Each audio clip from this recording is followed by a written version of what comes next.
There are a lot of simple things you can do to improve the efficiency of your place. Georgia Power can help with energy-saving tips on everything from controlling airflow to lighting and more. We are committed to helping you make your home more energy efficient. Find tools and resources to help you save money and energy at georgiapower.com/save.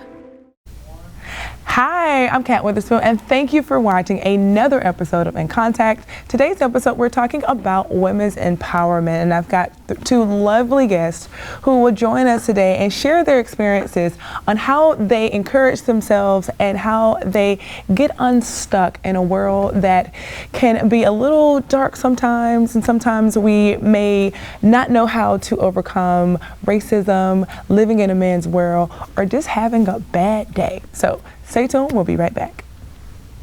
Be informed, you gotta know what's going on in our community. So together we can make a change, you and me. Informed, yeah, be in contact.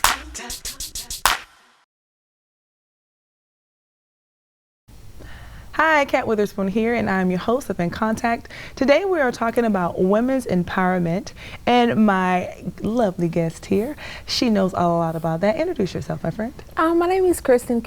I am one of the owners of the HBCU Network on Experience on Demand, and the founder of Kristen Productions.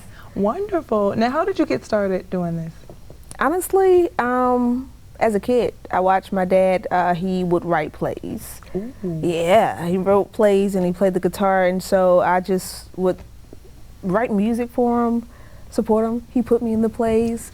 I like to believe it was because I was cool, but I know he did a lot of it because I was his daughter, but it just exposed me to a lot. So a lot of the credit goes to him, and from there, I've just had a lot of experience in that area. I love the industry. I love entertainment, but I also love the message behind entertainment. So, now for you, working in entertainment, are you in front of the camera or behind the camera?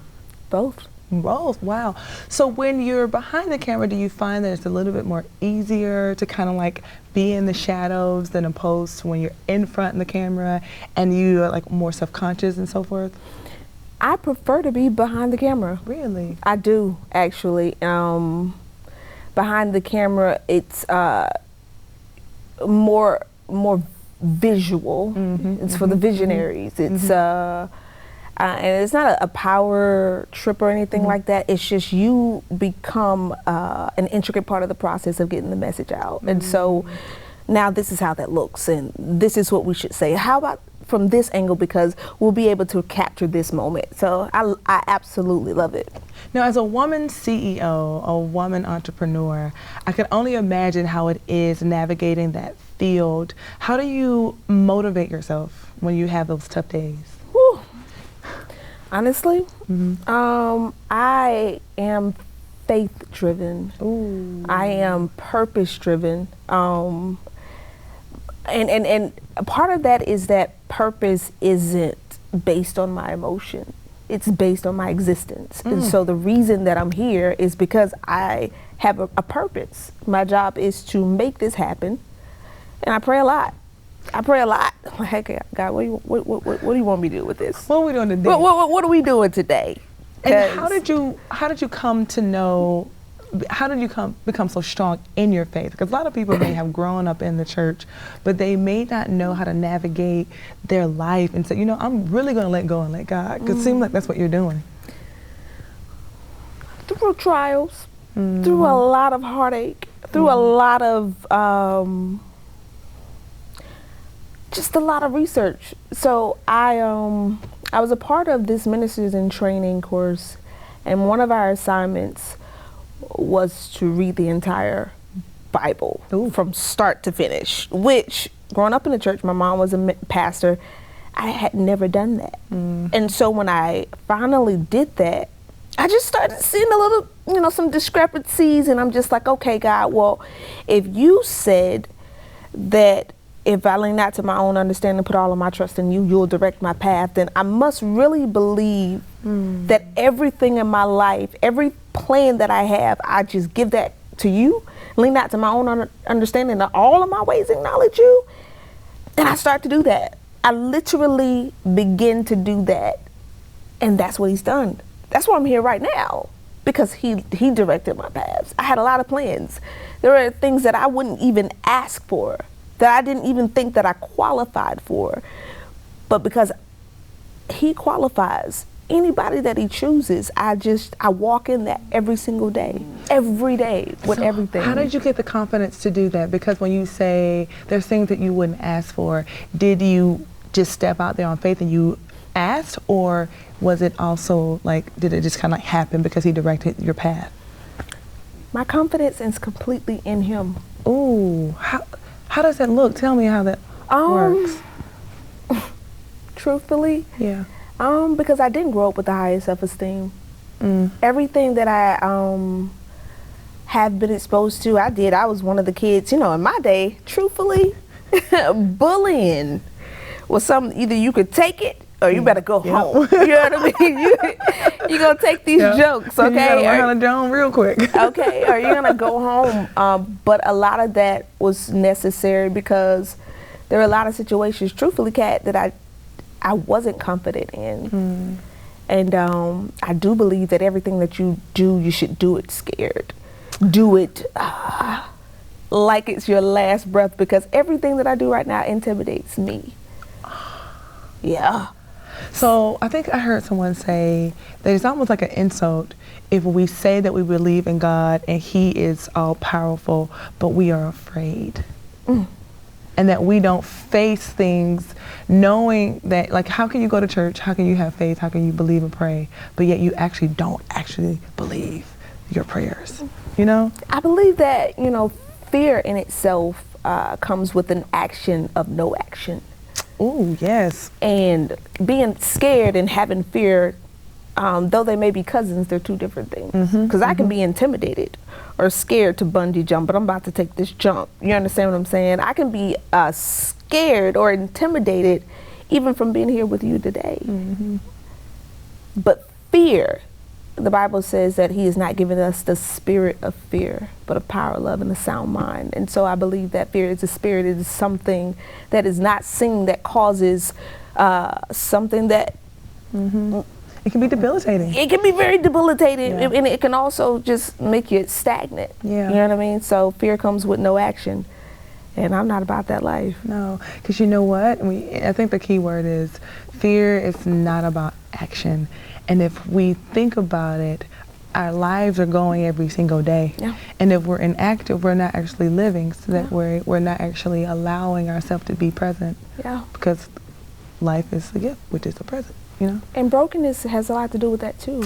In that moment, the lowest moment, and I always say that, those lowest moments are the biggest blessings that we have. And I never understood that until recently. I did it because in that moment, you literally see two things. One, what everybody around you is made of. Two, what you are made of. Well, I'll say three, and who God is in your life and what he does in that moment and who he shows you you are, what he's created, that substance in you, that fight or flight. This is about to happen. Either this is going to break me or this is about to push me and propel me into everything that I need, and is at that lowest moment that we see ourselves. We really see ourselves. Do it scared. Not fear. Intimidation, maybe, but fear, absolutely not. Fear, we gotta remove it from our vocabulary. Absolutely. I wanna ask you, do you think that in your life, when you look back over it, that if it had not been for those tough times, that you would not be where you are, because had you been born with the confidence that you have now, that you actually probably would not have gotten to where you are? What do you think about that? I think,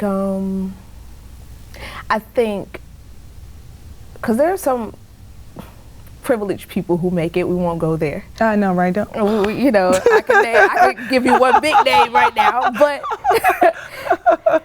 but I believe that you won't be able to convince the masses that they could also do it.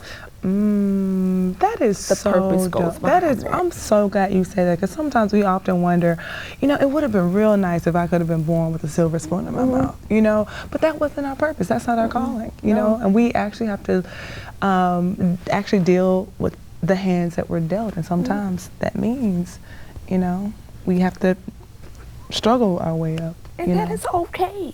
Yeah. Because, you know, I got to give all credit to God, because God has got this, he's got this thing for the underdog. You feel me? So, and I completely believe that.